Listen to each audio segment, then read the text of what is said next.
रहीम अस्सलाम वालेकुम वीवर्स आज मैं आप लोगों के लिए आलू गोश्त की ज़बरदस्त सी मज़ेदार सी रेसिपी लेकर आई हूँ। चलते हैं अपनी आज की रेसिपी की तरफ। यहाँ पे मैंने लिए है बकरे का गोश्त, तकरीबन मेरे पास 3 पाव गोश्त था। इसको मैंने धो लिया है।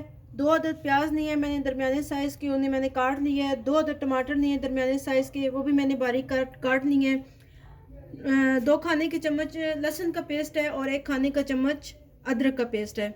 थोड़ा सा धनिया मैंने साफ़ करके धो लिया है। 3-4 मैंने हरी मिर्चें ले ली हैं और 2 अदद आलू मैंने छील लिए हैं फ़िलहाल। इसके अलावा मसालों में आपको चाहिए तकरीबन 1.5 टेबल स्पून लाल मिर्च पाउडर, 1.5 टेबल स्पून नमक चाहिए और 1 टेबल स्पून आपको धनिया पाउडर चाहिए। 1 टीस्पून मैंने लिए हल्दी, 1/2 टेबल स्पून मैंने लिया है गरम मसाला और थोड़ी सी मैंने मेथी ली है। इसके अलावा आपको तकरीबन 1.5 कप ऑयल का चाहिए।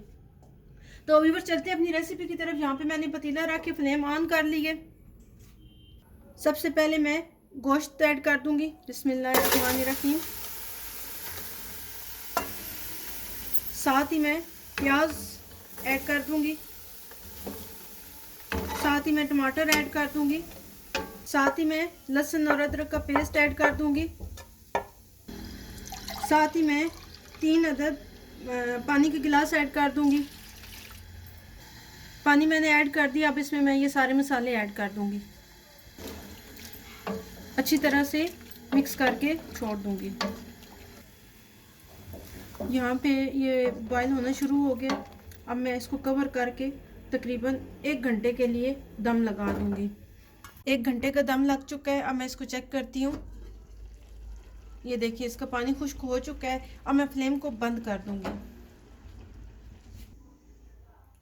अब मैं ये सारे पीस अलग कर लूँगी और मसाला अलग कर लूँगी। बिस्मिल्लाहिर्रहमानिर्रहीम। मसाला मैंने अलग कर लिया है और ये पीस मैंने अलग कर लिए हैं। यहाँ पे आपने एक बात को इंश्योर कर लेना है कि इस मसाले में कोई हड्डी वगैरह ना हो। अगर इसमें कोई हड्डी रह गई तो आपको ये मसाला ग्राइंड करने में दिक्कत आ सकती है। अब मैं ये सारा मसाला ग्राइंडर में निकाल के ग्राइंड कर लूँगी। मसाला मैं ग्राइंड करके ले आई हूँ। मैं ये सारा इसमें ऐड कर दूँगी, अच्छी तरह से निकाल लूँगी। ऑयल मैंने ऐड कर दी है इसमें। अब मैं इसमें हल्दी ऐड कर दूँगी, साथ ही मैं मटन ऐड कर दूँगी और अब मैं इसकी अच्छी तरह से भुनाई कर लूँगी। यहाँ पे मैं आपको एक बात बताती जाऊँ कि आपने इसकी बहुत अच्छी तरह से भुनाई करनी है। जब ये मसाला बिल्कुल दाने दाने हो जाए और घी अलग हो जाए तो आपने मेरी मेरी कंप्लीट वीडियो देखनी है। कोई हिस्सा मिस नहीं करना, स्किप नहीं करना, क्योंकि इस वीडियो में मैं आपको बहुत से ऐसे टिप्स बताने वाली हूँ, बहुत से ऐसे ट्रिक बताने वाली हूँ जिसकी वजह से आपकी हांडी में या आपके खानों में लज्जत आ सकती है। 10 मिनट की भुनाई मैंने की है। अब मैं इसमें 2 अदद हरी मिर्ची दरमियान से काट के ये ऐड कर दूँगी और मैंने आलू किस तरह से पीस बना लिए, स्लाइस बना लिए, ये मैं ऐड कर दूँगी। अब मैं मज़ीद 10 मिनट की भुनाई करूँगी।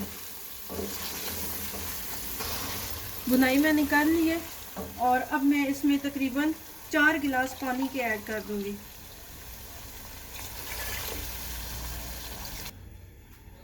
पानी मैंने ऐड कर दिया है। अब मैं इसको कवर करके तकरीबन 15 मिनट के लिए दम लगा। 15 मिनट का दम लग चुका है। मैं इसको देखती हूँ। बिस्मिल्लाहिर्रहमानिर्रहीम।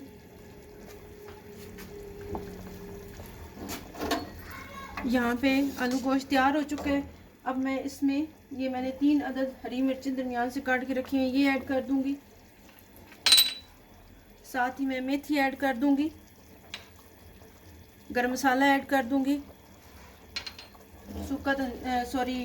हरा धनिया ऐड कर दूँगी और इसको मैं अच्छी तरह से मिक्स करके कवर कर दूँगी और चूल्हा बंद कर दूँगी। मेरी आलू गोश्त की रेसिपी तैयार हो चुकी है। बिस्मिल्लाहिर्रहमानिर्रहीम। ये देखें व्यूअर्स, देखें कितनी प्यारी लुक आई है। आप इस रेसिपी को बिल्कुल इसी तरीके से बनाइएगा। यहाँ पे मैंने डिश आउट कर लिया है इसको। साथ मैंने तंदूर की रोटी मंगवाई है। तो उम्मीद करती हूँ आपको मेरी आज की रेसिपी पसंद आई होगी। इसको अपने घर में ज़रूर ट्राई करिएगा और कमेंट्स दे के मुझे अपनी राय ज़रूर भेजिएगा। जाते जाते मेरे चैनल को सब्सक्राइब करके बेल आइकन को प्रेस कर दें, लाइक करके शेयर कर दीजिएगा। दुआओं में याद रखिएगा। इजाज़त दें। अल्लाह हाफिज़।